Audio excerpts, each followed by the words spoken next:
বঙ্গোপসাগরে সৃষ্ট লঘুচাপের বর্ধিতাংশ পশ্চিমবঙ্গ থেকে বাংলাদেশের দক্ষিণ পশ্চিমাঞ্চল হয়ে উত্তর পশ্চিম পর্যন্ত বিস্তৃত রয়েছে বলে জানিয়েছে আবহাওয়া অধিদপ্তর।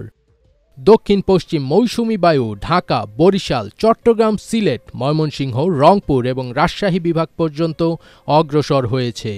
এই বায়ু আরও অগ্রসর হতে পারে বলে জানিয়েছে সংস্থাটি। আবহাওয়া অধিদপ্তর বলছে, এ অবস্থায় সারা দেশে বৃষ্টি হবে, ভারী বর্ষণের সম্ভাবনাও রয়েছে। দমকা হাওয়াসহ বজ্রপাতেরও আশঙ্কা রয়েছে। তাপমাত্রা সামান্য কমতে পারে, তবে বয়ে যাওয়া তাপপ্রবাহ অব্যাহত থাকবে। আবহাওয়াবিদ মোহাম্মদ বজলুর রশিদের দেওয়া রোববার সন্ধ্যা ৬টা থেকে পরবর্তী ৭২ ঘণ্টার পূর্বাভাসে এসব তথ্য জানানো হয়।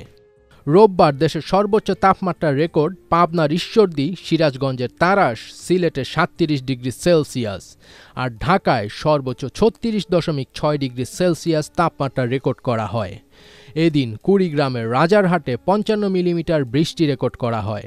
অন করুন ভ্যাকেশন মোড, এনার্জি সেভ করুন নিশ্চিন্তে। ওয়ালটন স্মার্ট ফ্রিজ, বোঝে আপনার প্রয়োজন।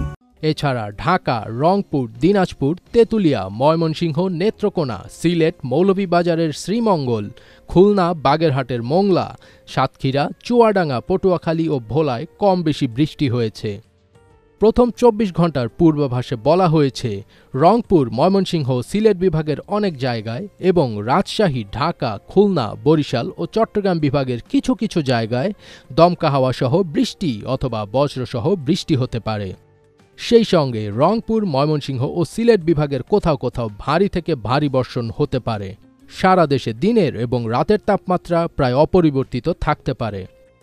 পরবর্তী ২৪ ঘণ্টায় রংপুর, ময়মনসিংহ ও সিলেট বিভাগের অনেক জায়গায় এবং রাজশাহী, ঢাকা, খুলনা, বরিশাল ও চট্টগ্রাম বিভাগের কিছু কিছু জায়গায় ঝোড়ো বৃষ্টি বা বজ্রসহ বৃষ্টির সম্ভাবনা রয়েছে।